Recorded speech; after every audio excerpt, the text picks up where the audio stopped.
जमीन का जो है सो सर्वे चल रहा है और आप लोग सोच रहे हैं कि हमारा जमीन दोसर कब्जा कर लिया है तो हम क्या करें, माथा पर हाथ धक्का अगर कानिएगा तो उससे जमीन कब्जा कोई छोड़ देता है?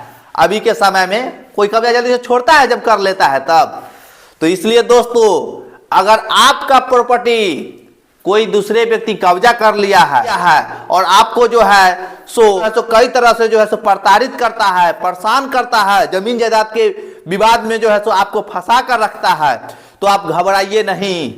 जमीन का सर्वे स्टार्ट है और सर्वे स्टार्ट है तो सर्वे में आपको क्या करना है वो तो हम आपको बतावे करेंगे, लेकिन जमीन जायदाद का कब्जा कैसे छुड़वाइएगा, कैसे अपना दावा जो है सो कहीं पर किसी भी पदाधिकारी के समक्ष जो है सो पूरा ठोस तरीका से दावा अपना पेश करिएगा, ये पहले आप समझिए। तो देखिए, अगर आपका प्रॉपर्टी, कहने का मतलब अगर आपका जमीन कोई व्यक्ति कब्जा कर लिया ताकत के बदौलत, लाठी के बदौलत, या कई तरह से होता है कि इधर उधर करके फर्जीवाड़ा तरीका से कब्जा कर लिया, जमीन खाली नहीं कर रहा है, आप वो जमीन को लेकर परेशान है, तो चुपचाप बैठने से जो है सो कब्जा खाली नहीं होगा।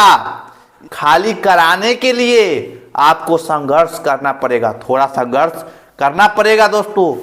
क्योंकि देखिए, लोग जो है जब तक जीवित रहते हैं, हम देखे हैं लड़ाई झगड़ा का मुख्य कारण देखे हैं, 90% तो रहता है जमीन में, और हर व्यक्ति ये जमीन के लिए जो है सो लालची होते हैं, अपने फायदे के बात करते हैं, हमेशा अपने फायदे के बात करते हैं। ये हम आपको जो है सो गांव देहात का जो मेन लड़ाई झगड़ा, जमीन जायदाद कब्जा दखल क्यों करते हैं, वो सब हम आपको बता रहे हैं, बारीकी से बताइए, समझिए पहले एकदम देहाती तौर तरीका से।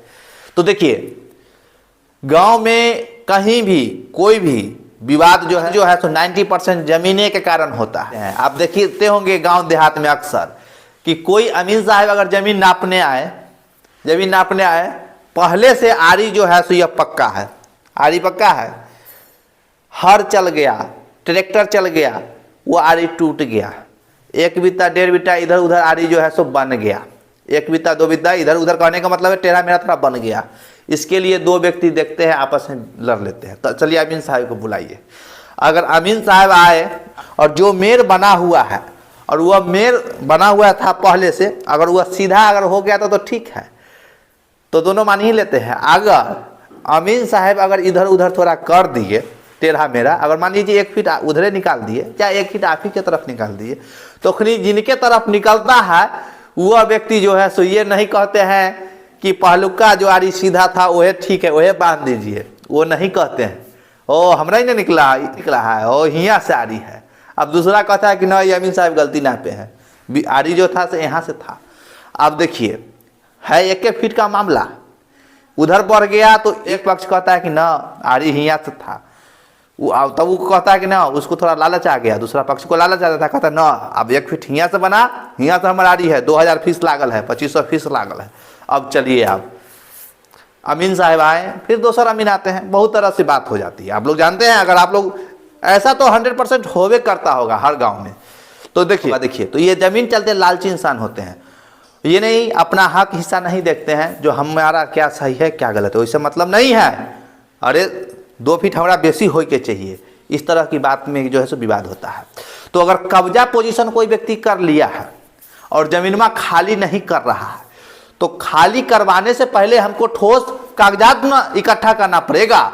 तो ठोस कागजात इकट्ठा कैसे होगा ये समझिए पहले। ठोस कागज इकट्ठा करने के लिए सबसे पहले आपके पास जो है सो जो जमीन आपका है और दूसरे व्यक्ति कब्जा कर लिया है, तो वह जमीन जो आपके पास है उसका ठोस कागजात यानी कि मूल दस्तावेज आपके पास सबसे पहले होना अनिवार्य है। ठोस कागजात कहने का मतलब मूल दस्तावेज आपके पास होना अनिवार्य है। उसके बाद दाखिल खारिज प्रक्रिया में जमीन का रसीद कटता है, तो वो भी जमीन का रसीद यानी कि लगान रसीद आपके पास होना चाहिए। रसीद कौन रसीद? तो जो टैक्स पे करते हैं लगान रसीद, वो रसीद और मूल दस्तावेज, ये 2 बहुत इंपॉर्टेंट होते हैं विवादित जमीन के लिए जो है सो ठोस कागजात। अगर मान लीजिए आपके पास मूल कागजात है और रसीदवा नहीं कटल है, और रसीदवा जो है सो जो कब्जा कर लिया है उसके नाम से कट रहा है, तो वो रसीदवा के आधार पर केस लड़ लेगा। तो फिर मूल दस्तावेज के आधार पर जो है सो वो आपको जो है रसीद जो है सो उसको डिसमिस करवाना पड़ेगा। जो उसके नाम से जो है गलत जमाबंदी कायम हुआ, गलत रसीद कटा है, वो रसीद को रिजेक्ट करवाना होगा, फिर उसके लिए आपको कंप्लेन करना होगा। तो इसलिए दोस्तों, कोई भी जमीन जायदाद अगर आपका कोई व्यक्ति कब्जा कर रखा है तो कब्जा छुड़ाने के लिए सबसे पहले आप अपना कागजात सही कीजिए। जब अपना कागजात सही कर लीजिएगा तब आपका जो है सो 90% जो है सो काम जो है सो सही होगा। कहीं भी आप आवेदन करिएगा तो जल्द से जल्द सुनवाई होगा, और कब्जा पोजीशन जो है सो आपको दिलाने का जो है सो प्रयास किया जाता है हर जगह से। तो इसलिए दोस्तों, अगर आपके पास ज़मीन है, ज़मीन का कागजात भी है और रसीद नहीं कटता है, तो सबसे पहले आप जो है सो ज़मीन का रसीद कटवाइए। और रसीद कटवाने के साथ साथ अगर आपके साथ धोखाधड़ी हुआ है, आपका प्रॉपर्टी कोई दूसरे व्यक्ति कब्जा कर लिया है, तो उस पर जाकर जो है सो कई तरह का आवेदन दीजिए। ये नहीं कहते हैं कि आप जाइए न्यायालय में केस कर दीजिए, नहीं। आप सबसे पहले अपने निचले स्तर के जो पदाधिकारी होते हैं, जैसे अंचलाधिकारी होते हैं, DCLR होते हैं, उनके यहाँ आवेदन दीजिए। वहाँ से कार्रवाई होगी, वहाँ से जो है सो जजमेंट होगा, वहाँ से फैसला होगा, और आपको कब्जा पोजीशन दिलाने का जो है सो वहाँ से जो है सो आदेश होगा। तो आदेश ऐसे नहीं होता है, सभी तरह के कागजात देखा जाता है। तो इसलिए कोई भी ज़मीन अगर आपका कब्जा कोई व्यक्ति कर लिया है और खाली करवाना चाहते हैं, तो सबसे पहले यह प्रक्रिया अपनाइए। अपना लगान रसीद जो है सो कटवाइए, अपना मूल दस्तावेज उस ज़मीन का जो है सो अपने पास रखिए। उसके बाद ही जो है सो कहीं कोई भी पदाधिकारी के पास जो है सो आप जो है सो विपक्षी के खिलाफ, जो व्यक्ति कब्जा कर लिया है उसके खिलाफ जो है सो आवेदन दीजिए। उसके बाद अगर आपके पास ये सब कागजात उपलब्ध हो जाएगा, यानी कि ज़मीन का रसीद और दस्तावेज उपलब्ध हो जाएगा, तो उसके आधार पर बिहार में ज़मीन का सर्वे चल रहा है। इस सर्वे में भी आपका दावा ठोस होगा, और दावा ठोस होगा तो ज़मीन का सर्वे आपके नाम पर होगा, और ज़मीन जो है सो आपको कब्जा पोजीशन जो है सो एक न एक दिन मिल जाएगा। इसलिए दोस्तों, घबराइए नहीं।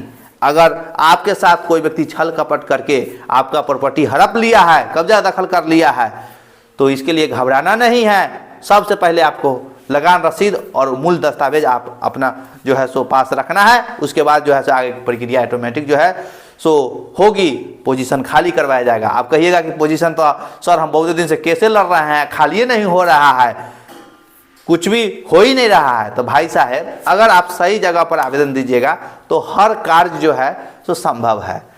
इसी में अगर आप इधर उधर जाकर जो है सो उसके खिलाफ आवेदन दीजिएगा तो कोई प्रक्रिया होगा नहीं होगा। इसलिए सही जगह पर सही अफसर के पास जो है सो आपको आवेदन करना होगा कब्जा पोजीशन हटाने के लिए।